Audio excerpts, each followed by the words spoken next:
Good, happy Tuesday evening, January 25th, 2022. I'm Riley King. Welcome to this Tuesday evening edition of the Riley King Newscast, right here on the Riley King Network. We have a lot of news to get to this Tuesday evening, so let's get started right now.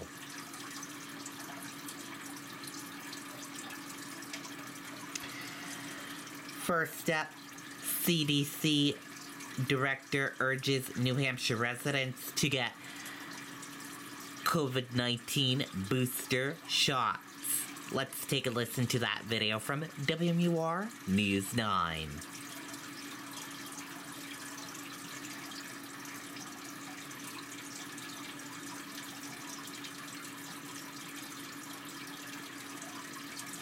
While New Hampshire is still in its Omicron surge, CDC Director Dr. Rochelle Walensky says when it goes, this wave of infection could recede quickly. So what we've seen in other countries is that numbers have dropped just as precipitously as they have risen. So that is good news. What I can tell you, though, that's really important as we look to see those numbers drop is the people who are getting severe disease right now, the people who are in the hospital, are largely those who are unvaccinated and specifically unboosted. We asked Dr. Walensky about public confusion over changes in CDC pandemic guidelines. She says part of the issue is the, quote, rapidly moving science. We have to be able to pivot according to how that science evolves and that science emerges. And in that rapid science, we have to communicate why our decisions are made and how they are based on evolving science. As far as long-term outlook, Dr. Walensky says talk of getting past the pandemic can begin once COVID releases its grip on hospitals. First of all, I sympathize and I empathize. I think we all want to be done. This has been going on for a really long time. And I know that there's a motivation to say, when can we call this behind us? In my mind, the barometer here is looking at our hospitals. Our hospitals have to work. They have to be able to admit and care for patients with routine medical problems, with accidents, without delay. And so in my mind, I look to the hospitals all the time to say, how are they doing? Are they backed up? Do they have the healthcare workforce that they need in order to take care of everything that comes into them every single day? And when they have a break, when they are in reprieve, then I think we will be able to say we are at least getting to a phase where we can talk about having this behind us.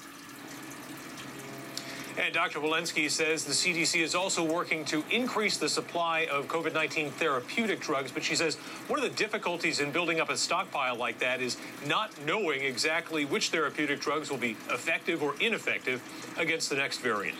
Reporting live in Concord tonight, Adam Sexton, WMUR News. Okay, and there you go on that video and that report.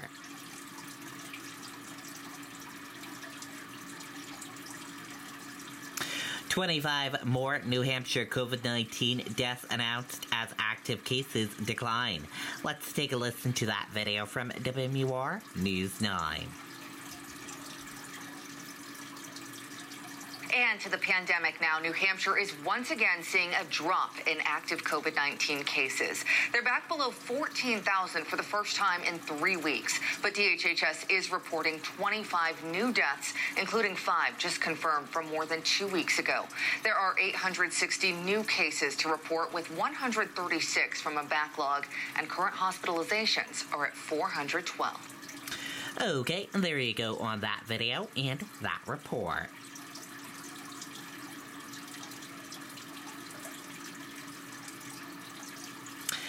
National Center for Missing and Exploited Children joins the search for Harmony Montgomery. Let's take a listen to that video from WMUR News 9.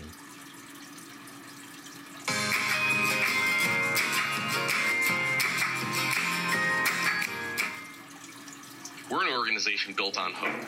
Until proven otherwise, we'll continue to look for this child. For 38 years, the National Center for Missing and Exploited Children has assisted law enforcement across the country in finding children, and points to high-profile cases as reasons to stay positive about finding Harmony Montgomery. There are too many cases out there, whether it be J.C. Dugard, Elizabeth Smart, Jamie Klaus, There are too many times that theory has been proven wrong to give up hope at this point. Monday, the Attorney General's office announced a revised timeline of when Harmony was last seen and where, saying she vanished between November 28th and December 10th, 2019. Witnesses reported seeing the family living out of cars, a blue Audi sedan, and a Chrysler Sebring. But the case is challenging because so much time has passed. So in Harmony's case, clearly 2 years has gone by. And from a law enforcement standpoint, missing child investigations, missing child cases are difficult, whether it be 2 minutes, 2 hours, 2 days after a child's gone missing. Experts caution about social media, saying it has a role, but can also be a catalyst for rumors and misinformation. In Harmony's case, someone out there knows something, and the whole thing is to get her image in front of that person, let them know that this young lady's missing, and they need to step forward with the information that they know. If you have any information that could help police find Harmony Montgomery, you can call or text anytime. The number 603-203-6060 or 1-800-THE-LOST. You can remain anonymous. Live in the newsroom, Amy Cavino, WMUR News. Okay, and there you go on that video and that report.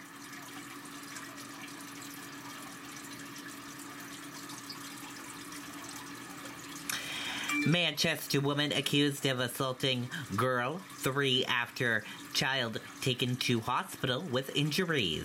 Let's take a listen to that video from WMUR News 9.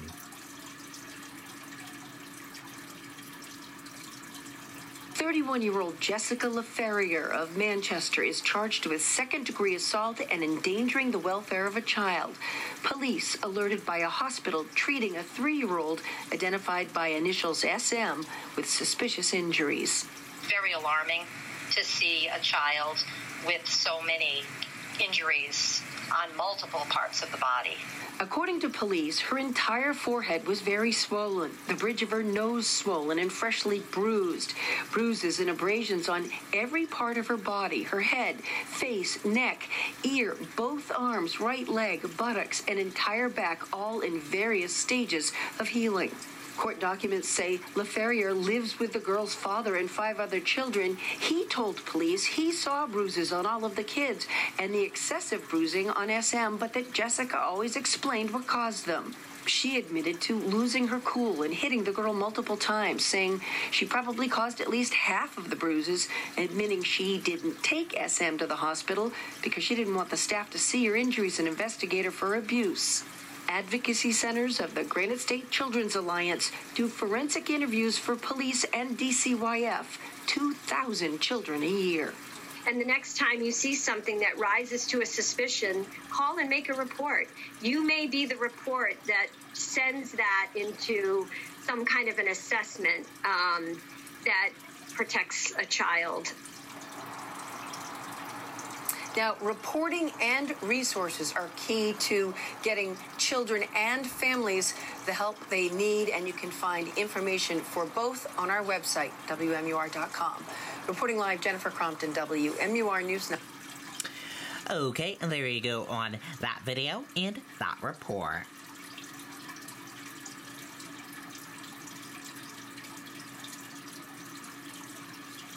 Two hospitalized after fire in Concord apartment building. Let's take a listen to that video from WMUR News 9.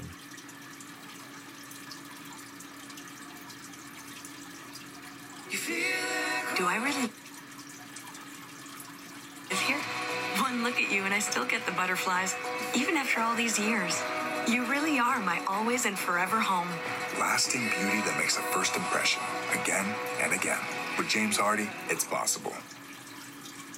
Well, Jen, the fire started right behind me here at the Morningstar Apartments in one of those units there. The 2 people in that unit then were sent to Concord Hospital. Their injuries then requiring them to be air transported to another hospital for even more treatment. The fire department says the victims are a man and a woman and that it looks like the fire started in the kitchen from cooking appliances.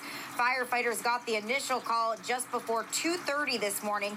When they got here, they had to give advanced life support. Other responders ensuring all flames were out. The damage is limited to the apartment where this all started. Battalion Chief Tom Knoll says there was a working local smoke detector in the building. which is a good thing. We always want to make sure that the detectors are working, and as you had said, especially around this time of the year, a lot of people are using heating appliances in addition to what they have to keep warm.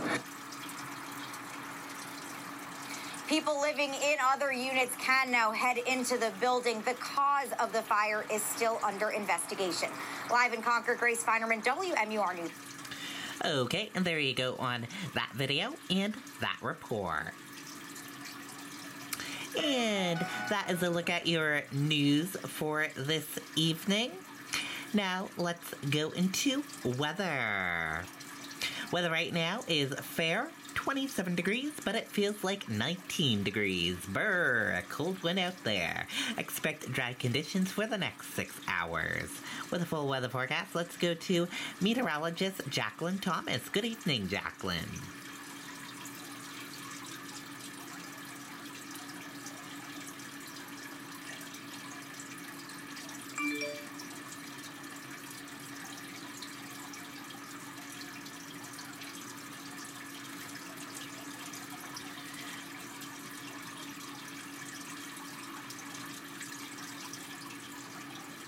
Thanks for watching. I'm meteorologist Jacqueline Thomas. Heading through this week, a couple of things that we're keeping our eyes on. First, a blast of cold air that's going to stick around through the middle of the week. And then a storm as we head towards the weekend. Some snow showers Friday ahead of potentially major impacts from a nor'easter as we head into the weekend. So what does that storm look like at this point? Well, as far as potential impacts, we're talking heavy snow, slippery travel, gusty, strong winds, and even coastal concerns all up in the air for this storm system. If everything comes together, these would all be high impacts for this storm just because of how strong this could be. Coastal concerns include the gusty winds, but also that coastal flooding potential too. We'll see those high astronomical tides as we head through Saturday morning and Saturday evening. And so with that, coastal flooding and the typical coastal concerns that we get with these big storms will be an issue. As we head through Friday, we have an initial front coming through, and that's going to trigger the chance for some snow showers ahead of the bigger storm that we're watching for the weekend. And that likely develops and tracks northeastward up along the coast as we head into Saturday. And so this could bring a snowfall throughout the first half of the weekend, Saturday morning, afternoon, and evening. We'll keep an eye on this as far as the timing, but then also the impacts too, because if this track shifts further inland or further out to sea, that's going to have an effect on what we get from this storm too. So significant snowfall totals, a possibility, certainly some gusty winds, all going to be factors here. There could be power outage concerns as well as we head through Saturday. So we'll keep an eye on the track of this, but it does look like it moves out for Sunday. So second half of the weekend will be much better if you have to travel. So here's what the two sort of options are. This takes a track closer to the coastline, and that will bring those significant impacts, heavy snow across a good portion of the state, that coastal flooding concern too. Or if it takes a more eastern track, like what number 2 is showing here, if it's a little bit further away, that means it'll be more of a grazing type of impact where we're kind of clipped on the edge of the storm system rather than being right close to the center of it. So we'll keep an eye on how that tracks and forms over these next few days because there's still time before that system even develops. So stay tuned for those updates. In the meantime, we've seen a lingering snow shower or flurry in the mountains through the afternoon, and then tonight we're talking cold temperatures returning. We drop back below 0 north, single digits south to low teens under a mainly clear sky. On Wednesday, we hang on to those clear conditions, a good amount of sunshine through the day tomorrow, but it's going to be cold. Highs only in the single digits and teens, with some spots south and east approaching that 20-degree mark.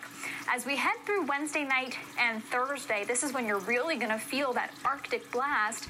Air temperatures fall below 0 across most of the state. We could be looking at teens to 20s below 0 for the air temperatures up north by early Thursday morning. And through Wednesday and Wednesday night, we're also going to be talking about a little bit of that wind chill factor making a comeback too. So yeah, bitter cold returns through the middle of the week. It does come with that sun, and then all eyes on the impacts as we head towards the weekend. It does look quieter, though, beyond that system for early next week. Okay, there you go on that weather forecast from meteorologist Jacqueline Thomas. Thank you for that weather forecast, Jacqueline. And we're going to switch gears now and let's go into sports. Here is WMUR News 9 Sports with Jamie Stayston. News 9 Sports. Breaking sports news, David Ortiz has just been voted into the Baseball Hall of Fame, a first ballot Hall of Famer. That's quite an honor, and he was the only player voted in this year. Played a little bit of first base, but mostly he was the designated hitter. Hard to get in, as some writers would not vote for you if you're not a position player. Barry Bonds, Roger Clemens, they did not make it, so no player identified as a steroid user has ever been voted into the Hall of Fame. Way to go, David Ortiz. All right, Celtics in the heart of their easier January schedule, 6 of 7 games against teams with losing records. So far, they're 2-2 in that stretch. Celtics are heavy favorites as they host the Sacramento Kings at 7:30. Yeah, it's always urgency. It's always a sense of urgency, for sure.